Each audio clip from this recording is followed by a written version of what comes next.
Hi everyone, it's Jessica. Welcome back to my channel. Today we're starting week 5 of the Holly Jolly Sampler Quilt Along, and we're making 2 blocks, the meringue and the sugar cookie. So let me show you what they look like. This is the meringue block, and this is the sugar cookie block. So let's get started. For our first block this week, we're making the meringue block, and I have everything laid out here how it should be. This block is really straightforward. You sew everything in rows together, and then you sew the rows together to make the block. The only thing you need to do here is with the base portion of the block is an easy corner triangle. So you take your square here, one of them, and you put it on the edge and sew along this diagonal. And when you open it, it will be a triangle on the edge, and then you repeat that on the other side, and that will complete the bottom row of the block. So I'm going to start sewing this and I'll show you as I go. So here I have my vase portion. I have the rectangle. I'm putting this square on just like I said, and we're going to sew from this corner to this corner.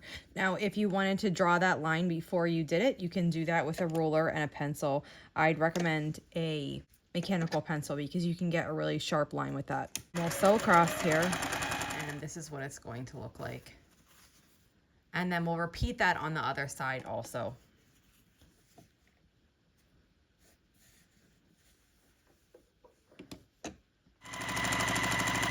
When that's finished, we'll trim both sides, leaving about 1/4 inch.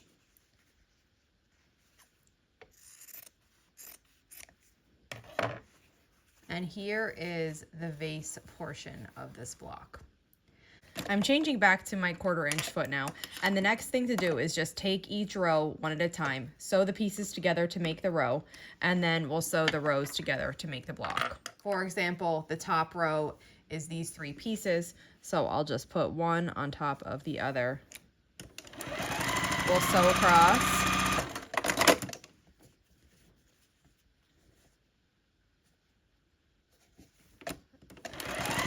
And then do that to the other portion as well. And this is the top of the block. This block has 4 more rows, so I'm going to sew those together, and then we'll start putting the rows together. I have 4 of the rows sewn together now, and I'm just adding on the last one. So like I said, this is a pretty straightforward block, just squares and rectangles except for this one portion here. And once you sew these rows together, the block is ready. Here's what it looks like. And now let's get started on the next block. Next, we're working on the sugar cookie block. I just want to apologize first for the shadows and the light. I was not able to get to this. I usually film in the morning, and the way that the light is right now, it's super bright. I have no way to block it from where I'm at. I'm trying to zoom in closer on the machine and keep my shadows back, but I do apologize for that. Now, this block looks really difficult, but if you take it one step at a time, it's not. The first thing that we need to make here is a diamond in the square. So this is my center, and I have my squares. I'm using red for this portion. And just like we have done before, you put one square in any corner, and then you sew from this corner to the corner across.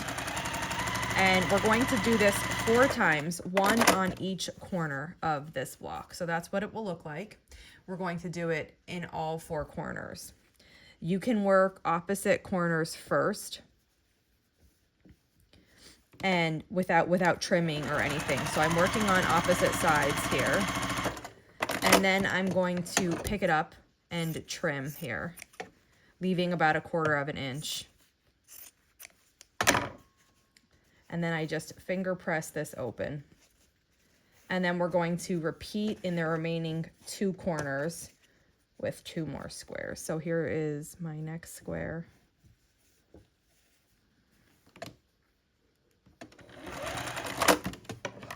Okay, we'll trim those off. And this is the center of the block now. I use this little fussy cut here. I think that's super cute. I'm going to set this aside while we make the other pieces. Now, the next thing we need to do is make 8 flying geese. 4 of them, if you're going with the same colors that are shown in the pattern, 4 of them will have a green background, and 4 of them will have your background color. Now for my green, I'm using red pieces. So I, just like the diamond in the square for the flying geese, we're doing stitch and flip. So I put that square on and I sew across. And I'm gonna do all of them, but I just wanna show you one. So I'll cut this off, finger press this open, and then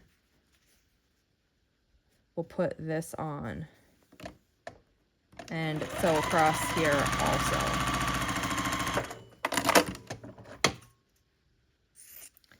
Trim, leaving about 1/4 of an inch. And this is one of the flying geese. So I'm going to have 4 that look just like this. And then I'm going to have 4 more that are white background with green triangles on each end. So I'm going to make those and then I'll meet you back here.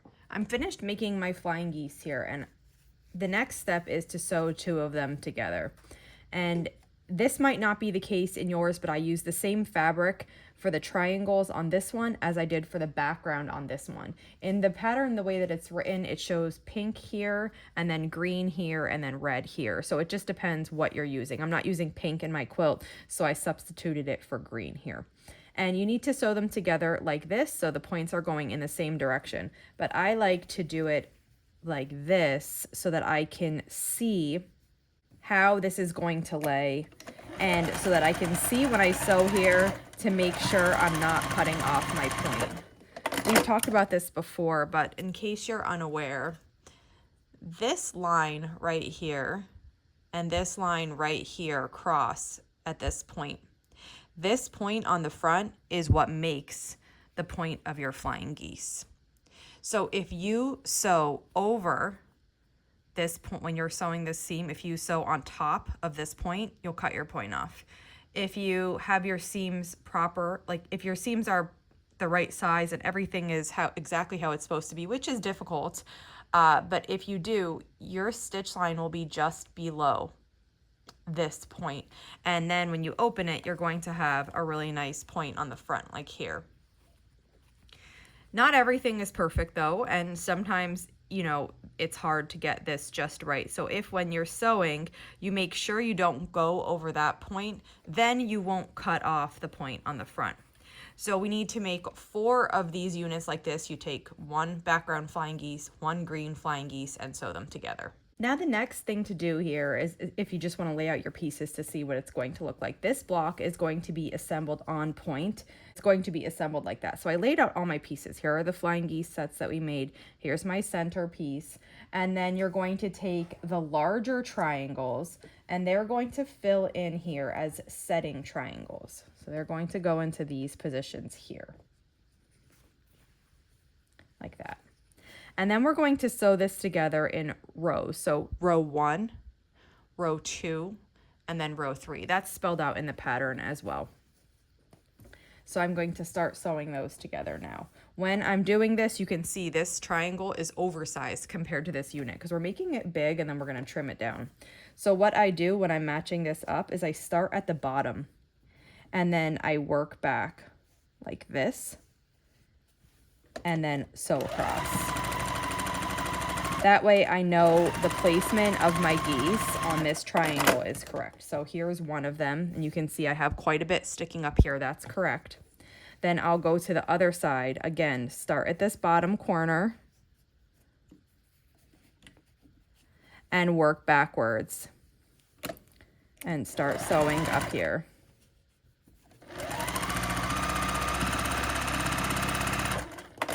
Now that's my first row. My second row is going to be the flying geese, this little fussy cut piece.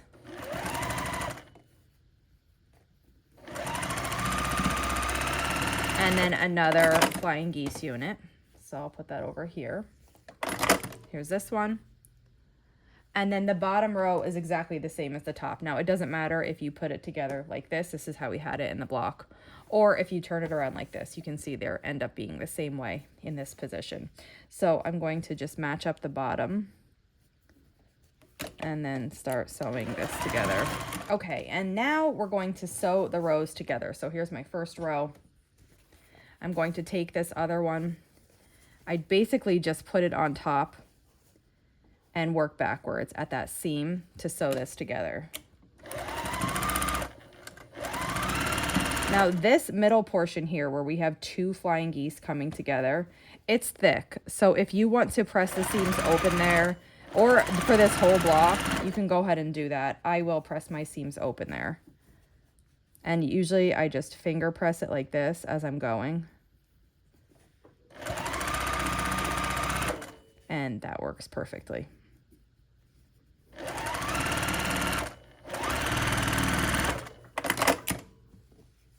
Okay. That's on, and I'm going to sew the next one now. And again, I think I'll put this middle part on the top.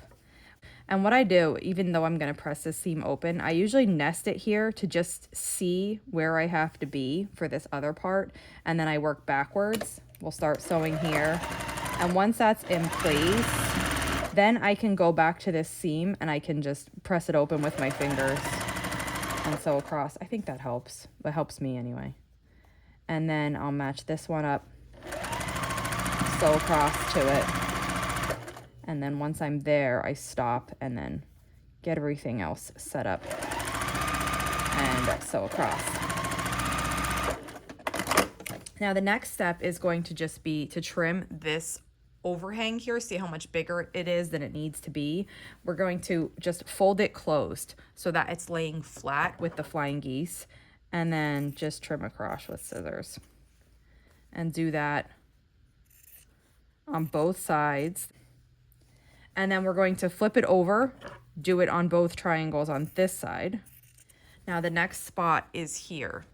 These are, and then you'll do these just the same way. Fold it in to close it, trim that off, fold this in. When you're trimming this, make sure you know that it's laying flat so that you're actually trimming away an accurate part of it. And then one more spot here. And here. The final step for this block then is to add corners. And the place that we're adding corners to is like above each section of flying geese. So I have my corners, they're going to go here, here, here, and here, like that. And the way that I do this to make sure I'm getting the corner on in the correct position is I take the unit and I fold it in half. And here I'm matching up these 2 seams like this. And then I just give this a really good finger press right here. That's marking the center of this spot for me. Then I take my triangle and I do that as well. And then I match up the 2 creases like this. And then we're going to sew across here.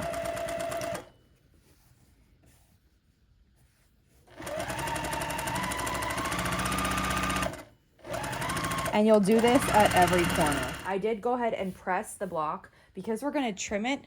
I press it because I want it to lay nice and flat when I'm trimming it. And when I trim it, I look at the vertical center and the horizontal center. And I'm going to line up the halfway point of our block with that.